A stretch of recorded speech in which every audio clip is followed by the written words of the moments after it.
எல்லோருக்கும் அன்பு வணக்கம். நான் உங்க பாபாஜி முத்துக்குமார் பேசுகிறேன். நம்மளோட கடவுளோட விக்கிரகத்தெல்லாம் பார்த்தீங்கன்னாக்கா ஒவ்வொரு விக்கிரகத்துலேயும் யோக கலை அடங்கியிருக்கும்.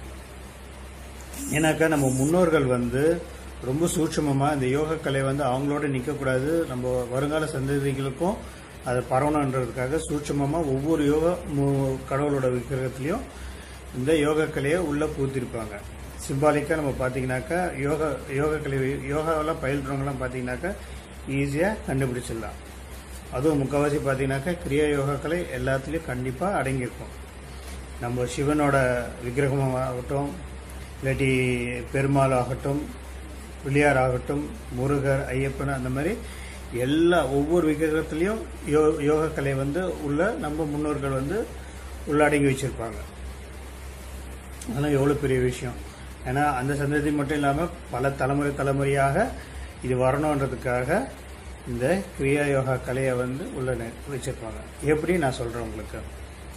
இப்போ உதாரணத்துக்கு பிள்ளையாரோட விக்கிரகம் எடுத்துக்கிட்டீங்கன்னாக்கா, பிள்ளையாருக்கு மெயினாக ஸ்பெஷல் பார்த்தீங்கன்னாக்கா தொந்தி பெருசாக இருக்கும், அதே மாதிரி யானை தலை இருக்கும்.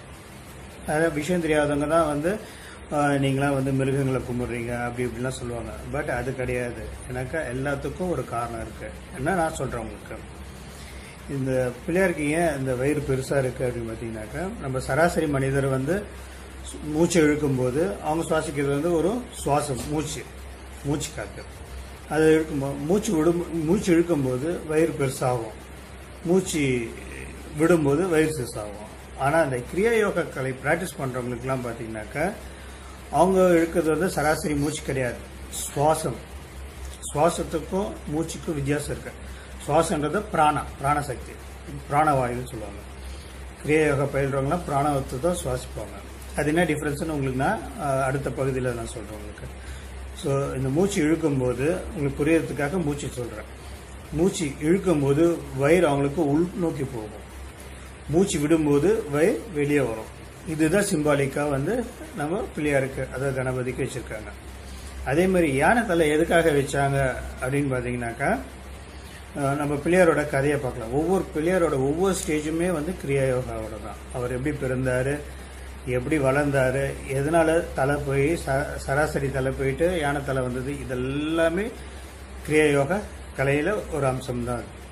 நம்ம கிரியா பிராக்டிஸ் பண்ணும்போது ஒவ்வொன்றா தெரியும். கடைசியில் யானை தலை எதுக்காக வச்சாங்கன்றதும் அந்த கிரியா யோகாவோட அம்சம். சுருக்கமாக சொல்றவங்களுக்கு அந்த கதை என்னன்னாக்கா, பிள்ளையார் பார்வதி கிட்ட பிறந்தாங்க. பார்வதின்றது யாரு? மாய சக்தி. அவங்க அப்பா யாரு? அதாவது பிள்ளையாரோட அப்பா யாரு? சிவன். அது ஞானத்துக்கு உண்டான சக்தி. பிள்ளையார் பார்வதி கிட்ட பெறும்போது, அதாவது மாயை கிட்ட இருக்கும்போது அவருக்கு அகங்காரம், கோபம், வன்மை ஜாஸ்தியா இருக்கும். அந்த சொல் பேச்சுக்கு எல்லாமே இதெல்லாம் ஜாஸ்தி இருக்கும். இது தாய்கிட்ட வளர்க்கும் குழந்தைங்களோட ஆக்டிவிட்டிஸ். இது தந்தை டேக் ஓவர் பண்ணும்போது அவங்க தந்தை ஞானத்தை உபதேசிப்பாரு. இங்கதான் பிள்ளையார் கோபமா இருக்கும்போது எல்லாரையும் கிட்ட சண்டை போடுவார். அப்போ சிவன் வருவார். சிவன் தந்தை, பிள்ளையாரோட தந்தை. அவர் என்ன பண்றாருனாக்கா, அவரோட தலையை கொய்துறாரு. அதாவது ஆணவத்தை, கிருவத்தை, அந்த மாயைக்கு உண்டானதெல்லாம் எடுத்துட்டு யானையோட விக்கிரகத்தை, யானையோட தலையை அவருக்கு பொருத்துவார். எதுக்காக யானையோட தலையை பொருத்துறாங்க அப்படின்னு பாத்தீங்கன்னாக்கா, அது சிம்பாலிக், யோகாவோட சிம்பாலிக். யானை கிட்ட என்ன ஸ்பெஷலு? தும்பிக்கை ரொம்ப பெருசா இருக்கும். யானையோட மூக்கு தும்பிக்கை. ஸோ யோகா கலையில டீப் பிரெத் எடுக்கிறது தான் யோகாவோட முதல் போஸ். யோகா கலை பயின்றவங்கள நல்லா டீப் பிரெத் எடுப்பாங்க. யானைக்கு தும்பிக்கை இருக்கிறதுனால அதுவும் டீப் பிரெத் எடுக்கும். சராசரி மக்கள் சாதாரண மூச்சு இருப்பாங்க. இந்த கிரியா யோகா பிராக்டிஸ் பண்றவங்க நல்ல டீப் பிரெத் எடுப்பாங்க. எப்படின்னாக்கா, நான் கிளாஸ்க்கு வாங்க, நான் சொல்லிக் கொடுக்குறேன் எப்படி டீப் பிரெத் எடுக்கிறதுன்னு. கிரியா யோகா கலை பயில்றவங்களாம் யானை எந்த அளவுக்கு சுவாசத்தை இருக்குதோ அதே அளவுக்கு சுவாசத்தை கிரியா யோகா பயில்றவங்களும் இருப்பாங்க. ஸோ இதுதான் விநாயகரோட உருவத்தோட கதை. அடுத்தது முருகருக்கு 2 மனைவிகள் சொல்லுவாங்க. ஆக்சுவலி 2 மனைவிகளில் 2 சக்திகள். அதாவது இச்சா சக்தி, கிரியா சக்தி. முருகர் ஞான சக்தி. இதுதான் வந்து 2 மனைவிகள். விஷயம் தெரியாதவங்க வந்து உங்கள் கடவுளுக்கு வந்து 2 மனைவிகள் இருக்காங்க அப்படி இப்படிலாம் சொல்லுவாங்க. பட் அதெல்லாம் கிடையவே கிடையாது. இது வந்து இச்சா சக்தி, கிரியா சக்தி, முருகர் வந்து ஞான சக்தி. ஓகே, இச்சா சக்தினாக்க இச்சை, அதாவது முருகர் வந்து வள்ளியை வந்து லவ் பண்ணி கல்யாணம் பண்ணிக்கிறதா சொல்லுவாங்க. அது வந்து இச்சா சக்தி. கிரியா சக்தின்றது தேவயானி. தேவயானி வந்து தேவர்கள், அதாவது இந்திரனோட மகன். தேவர்கள்லாம் ஒன்றா சேர்ந்து முருகருக்கு கல்யாணம் பண்ணி கொடுப்பாங்க. இந்த கிரியா யோகாவில் என்ன சொன்னால், இடைகளை பெண்களை இது ரெண்டுத்தையும் உடச்சி எடுத்துட்டாக்க சுஷுமனா அது வந்து ஆக்டிவேட் ஆகும். ஸோ இந்த இச்சா சக்தியும் கிரியா சக்தியும் நம்ம விலகிட்டாக்க, அதுலேருந்து விலகிட்டாக்க ஞான சக்தி வந்து முருகர் அது வந்து சிம்பாலிக்காக மேலே போகும், ஞானத்தை அடையலாம். அதே மாதிரி தான் முருகரோட வேல் பார்த்தீங்கன்னாக்கா இப்படி குவிஞ்சு கிடக்கும். அதாவது கிரியா யோகாவில் இந்த ஆக்ஞா சக்கரத்தில் எல்லா சக்கரமும் அடக்கி அது வந்து பெருசாக இருக்கும். அது வந்து ஒரே சக்கரமாக மாற்றி நம்ம வந்து சகசரா மூலமாக இது விண்ணை நோக்கி நம்ம போவோம். இதுதான் சிம்பாலா வேலோட இது. அதாவது ஒரு நடு தண்டு ஸ்ட்ரெயிட்டு, அதுக்கப்புறம் எல்லா சக்கரம் குவிஞ்சி, அதுக்கப்புறம் ஒரே சக்கரமாக ஆகி மேல் நோக்கி போவோம், ஞானத்தை நோக்கி போகிறது. இதுதான் வேலோட தத்துவம். இதுதான் வந்து நம்ம முன்னோர்கள் வந்து சிம்பாலிக்கா வள்ளி, தேவானை, முருகர், வேல் அப்படின்ட்டு சிம்பாலிக்கா இந்த கிரியா யோகா கலையை உள்ளே பூத்திருக்காங்க. அதுக்கடுத்தது பார்த்தீங்கன்னாக்கா ஐயப்பன் உட்காந்துட்டு இருக்கிற போஸ் பார்த்தீங்கன்னாக்கா கிரியா யோகாவில் முக்கியமான போஸ். இது இல்லாமல் நம்ம வந்து கிரியா யோகாவை ஆக்டிவேட் பண்ண முடியாது. அதனாக்கா அவர் உட்காந்துட்டு இருக்கிற போஸ் வந்து மகாமுத்ரான்னு நாங்கள் வந்து சொல்லுவோம். அவர் உட்காந்து போஸ். முருகரோட முதுகுத்தண்டு பார்த்தீங்கன்னாக்கா ஐயப்பனோட முதுகுத்தண்டு பார்த்தீங்கன்னாக்கா நல்லா ஸ்ட்ரைட்டாக இருக்கும், 90 டிகிரியில் இருக்கும். அவர் வந்து குத்துக்கால் போட்டு யோகா பட்டையை கட்டியிருப்பார். அதுதான் வந்து நாங்கள் மகாமுத்ரா போஸ்ன்னு நாங்கள் சொல்லுவோம்.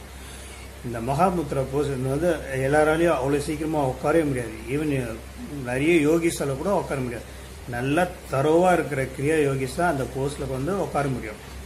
ஸோ அதே மாதிரி இந்த நம்ம வந்து சரண கோஷம்லாம் கூப்பிட்றோம் பார்த்தீங்களா, சுவாமி ஐயப்போ, சுவாமி ஐயப்போ, இதெல்லாம் பார்த்தீங்கன்னாக்கா முதல்ல ஸ்லோ ஸ்பீடில் ஆரம்பிப்போம், ஸ்லோ ஸ்பீடில் ஆரம்பிப்போம். அது அப்புறம் மீடியம், அது அப்புறம் ஹையர், சுவாமி ஐயப்போ, சுவாமி ஐயப்போ அப்படியே சொல்லி இதெல்லாம் வந்து கிரியாவோட ப்ரீதிங் டெக்னிக். இது soft breath, medium breath, higher level, high பிச்சுக்கு போவோம். அதெல்லாம் பண்ணிவிட்டு அப்படியே கொஞ்ச நேரம் உட்காந்தோம்னாக்கா நம்மளை அறியாமையே நம்ம ஆட்டோமேட்டிக்காக உள்ள தியானத்தில் ஆழ்நிலை தியானத்துக்குள்ளே போவோம். இதுதான் வந்து இந்த சரண கோஷத்தோட கம்பைன் பண்ணிக்கிட்டு இந்த கிரியா யோகாவும் சரண கோஷமும். இது வந்து அவங்க வாய் விட்டு சொல்கிறாங்க, இது வந்து சுவாசத்தால் நம்ம சொல்லுவோம். பட் ரெண்டுமே ஒன்று தான். அந்த சரண கோஷம் பண்ணிவிட்டு கொஞ்ச நேரம் அப்படியே அமைதியாக இருக்கும்போது ஆட்டோமேட்டிக்காக ஆழ்நிலை தியானத்துக்கு போவோம். இங்கே கிரியா பண்ணிவிட்டு அப்படியே ஆழ்நிலை தியானத்தில் உட்காரும்போது அப்படியே ஆழ்நிலை தியானத்தில் நம்மளே மெய்மருந்து பெரிய பெரிய மகான்கள் எல்லாம் பெரிய நாட்கள் கணக்கில் அப்படியே ஆழ்நிலை தியானத்தில் கூட இருக்கிறவங்களாம் கூட இன்னும் கூட இருக்காங்க அவங்களாம். அதே மாதிரி இந்த பெரிய பாதையில் போகும்போதெல்லாம் வந்து எல்லோரும் வந்து சில பேர்லாம் பார்த்தீங்கன்னாக்கா நான் பார்த்துருக்கேன், ரன்னிங் ரேஸில் ஓடுற மாதிரியும் ஓடுவாங்க. ஆக்சுவலாக அப்படிலாம் போகவே கூடாது. நாங்களாம் வந்து பெரிய பாதையில் போகும்போது குறைஞ்சபட்சம் 5 நாளாவது எடுத்துப்போம் பெரிய பாதையை கிராஸ் பண்ணுறதுக்கு. எங்களாலேயும் ஓட முடியும், பட் ஆனால் நாங்கள் அதுக்காக போகல. எனக்கு எதுக்காக போயிருக்கு, அது ஒவ்வொரு மலையிலையும் ஒவ்வொரு சக்திகள் இருக்குது. அதெல்லாம் நம்ம அங்கே உட்காந்து தியானத்தில் அந்த சக்திகளாக ஓடினோம்.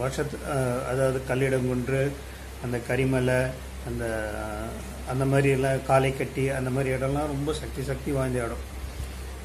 அந்த மாதிரி அப்புறம் கரிமலை உச்சி, கீழே அழுதா, அதெல்லாம் சொல்கிறாங்களே, அந்த இடத்துலலாம் உட்காந்து நம்ம தியானம் பண்ணும்போது அவ்வளோ வைப்ரேஷன்ஸ். ஏன்னா பெரிய பெரிய மகான்கள் தவசிகள்லாம் அங்கே தவம் பண்ணுற இடம். அந்த இடத்துல போய் வருஷத்துக்கு அட்லீஸ்ட் ஒரு 5 நாளாவது இல்லாட்டி ஒரு வாரமாவது அங்கே தியானம் பண்ணிவிட்டு அதுக்கப்புறமா தான் நம்ம வரணுமே. சரி, சபரிமலையிலலாம் நாங்கள் சன்னதி ஆண்டெல்லாம் நாங்கள் கிரியா பிராக்டிஸ் சான்ஸே கிடையாது. அதெல்லாம் அதாவது நாங்களாம் எதுக்காகனாக்க இந்த பூமியில் இந்த இடத்துல பிறந்ததுக்கே நம்மளாம் வந்து அவ்வளோ புண்ணியம் செஞ்சுருக்கணும்.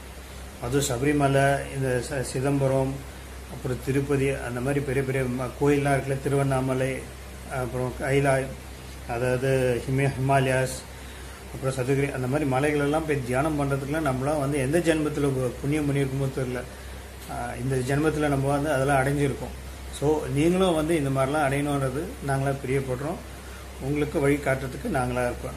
நாங்கன்னா நான் மட்டும் இல்லை, நாங்கள் எல்லாமே எங்களோட குருமார்கள் எல்லாமே ரெடியாக இருக்கோம் காத்துன்றதுக்கு. நீங்கள் வந்தீங்கன்னாக்கா கண்டிப்பாக உங்களுக்கும் நாங்கள் சொல்லித்தருது அங்கே கூட்டுன்னு போகிறதுக்கும் நாங்கள் ரெடியாக இருக்கோம். ஸோ எதுக்காக சொல்கிறேன்னாக்கா, இந்த ஒவ்வொரு கடவுளோட விக்கிரகமும் யோக கலையில் சம்மந்தப்பட்டது தான். நம்ம முன்னோர்கள் சாதாரணமாக இந்த மாதிரி விற்கல. அவங்களுக்குலாம் தெரியாத இந்த மாதிரி யானை முகம் வச்சா கிண்டல் பண்ணுவாங்க. அதெல்லாம் ஒன்றும் இல்லை. ஆஞ்சநேயரை பார்த்தீங்கன்னாக்கா ஆஞ்சநேயர் குரங்கு முகம்னு சொல்லலாம். மற்றவங்க தெரியாதவங்க அறியாதவங்களாம் கிண்டல் பண்ணுவாங்க. பட் அதெல்லாம் கிடையவே கிடையாது. முன்னோர்கள் ஒரு காரண காரியமாக தான் அதெல்லாம் நிர்ணயிச்சிருக்கிறது வச்சிருக்காங்க, சூட்சுமம் உள்ள வச்சிருக்காங்க. இதெல்லாம் புரிஞ்சுக்கொண்டு நம்மளும் அதை கடைப்பிடிச்சு நல்ல நிலையை அடையணும். ஓகேவா? அடுத்த பகுதியில் சந்திக்கலாம். ஓம் கிரியா பாபாஜி நம ஓம்.